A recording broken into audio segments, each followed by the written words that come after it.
Etheredge today, and we're really excited to talk with Bill today. Bill recently retired from Tektronix as Vice President of Sales and Operations, and we really want to capture, now that Bill's had a chance to kind of sit back and reflect, what things over his career so far have worked, what were the challenges that he's learned from as well, and just capture some of the lessons he's learned. To start by taking us back to when you first got into sales, and what was it about sales that attracted you, that made you think, hey, I want to give this a shot and try this out? Okay, sure. Right out of graduate school, I went into banking, and I spent 2.5 years in the banking industry, and found it to be very unfulfilling. The one aspect of my banking career, short-lived as it was, that I enjoyed was interaction with people. But beyond that, I didn't feel like there was an opportunity for personal recognition tied to personal contribution. I was part of a big picture. I got no stimulation out of the job, and being a very competitive personality, there was nothing about the job that challenged me day to day. So I gave a lot of thought, talked to a lot of people, asked a lot of questions, and it became very clear to me that I should try to transition into a sales career, into an opportunity where I could be and would be measured and challenged daily relative to my personal contribution, and of course be rewarded at the same time for my personal contribution. I also concluded that it gave me the opportunity to be as competitive as I wanted to be, have an opportunity to get fulfillment from winning. So those were all the aspects of sales that originally attracted me to make that transition. Now, did you have a pretty competitive upbringing? Yeah, I participated in sports all my life. You know, Little League, football, I wrestled, I boxed, played baseball, you know, up through the Pony League. So yeah, I was always very active in sports, and that was just my nature. Great. What would you say, maybe you just describe it, the biggest win that you've had throughout your career? Maybe it was a specific deal or something you've done with a company to help transform it. What do you look to as saying that was one of my biggest wins professionally? So this is a qualitative, or this is a qualitative, not a quantitative answer, right? On several occasions, I've been recruited into companies to be a change agent, right? Which really meant literally changing the sales culture of the company. Now, underlying changing sales culture is really changing sales process and changing sales behavior and the way in which salespeople approach customers. And on multiple occasions, I walked into environments where the products were very technical. And the end result of that was that the existing sales process was more of a speed and feed technical sales process, calling at low levels, calling on engineers, calling on development people, and talking their talk. The challenge was, of course, that with that approach, you're never clearly identifying the business needs or the business problems that that company may have. So at the end of the day, in changing culture, the process had to be changed to a focus, first of all, on identifying the business needs of the customer. Doing so at a high level, which is what I mentioned in my earlier examples, and getting the support that you need at high levels. And then selling according to a very clearly defined sales process that is based on a unique value proposition that you evolve for that particular customer. Maintaining a focus on that value proposition as you qualify, as you develop, as you validate, of course, your proposition within the company.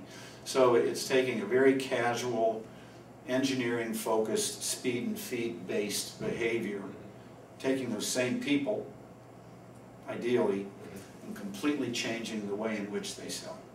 Looking at the salespeople now that you worked with, are there some things that you would say these were fatal flaws, the things that kept them, good people, smart people, kept them from excelling in sales? If not on top, near the top of that list, needs to be listening skills, which leads to another characteristic, which is business acumen. That leads to problem solving.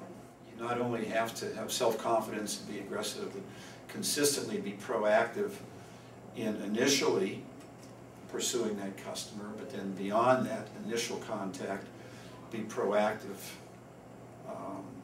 and fearless in continuing to go back to that customer and propose the solution, to deal with the pushbacks that the customer gives you and come back with a modified solution. And of course, never take no for an answer. Right? Never take no for an answer. Somewhere in the bottom of that pile there should always be a yes. If not, you've improperly qualified the account right up front on the first sales call. But if you've qualified it properly, you've asked the right questions, then you should be going back for that second, third, fourth meeting, and you need to proactively take control of that sales process.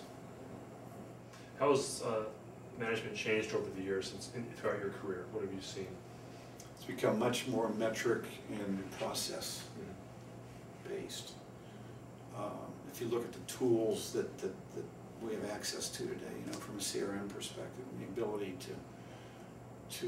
for account managers to develop detailed funnel data that you as a manager can and should have access to.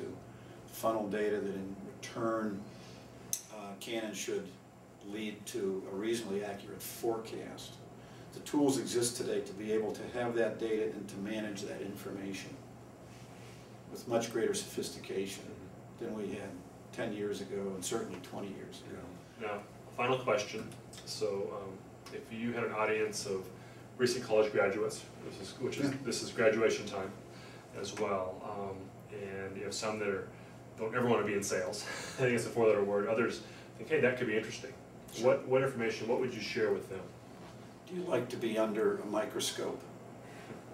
Or do you feel you could handle being under a microscope 22 days a month, 12 months of the year? Because in sales, that's where you are. It's the only functional position in a corporation where every month your goals are published and your performance is published. Engineers don't have their performance published, etc.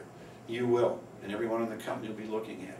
Can you deal with that pressure, and how do you process that pressure? Negatively or positively? Is it motivating to you? I had a bad month, it's been published, I'm not going to let it happen again. You got to be able to, look in the mirror and honestly answer that question. How competitive am I? What's my drive to win? How do I react to losing? Do I deal with losing or do I hate losing? Because to be a successful salesperson and to be on the top of the pile, you have to hate losing. And that's a motivator that will drive you to consistently look for ways to win. And if you can't answer those questions with a yes, then at the end of the day, there's a good chance you probably won't make it. You'll either self-select out or your employer will ask you to move on. If you can't answer it with a yes, then you're not going to find any more rewarding profession out there. And oh, by the way, if you're not sure what you want to be doing 10 or 20 years from now, successful professional salespeople grow up in organizations and move into high-level roles in marketing, COO, CEO, general management roles all the time. So it's not like you're necessarily locking yourself into a 30-year career in sales if that's not what you want. It's an excellent starting point if you feel you've got these personal attributes. Great. Fantastic. Thank you very much, Okay. Bill. Sure. Thank you.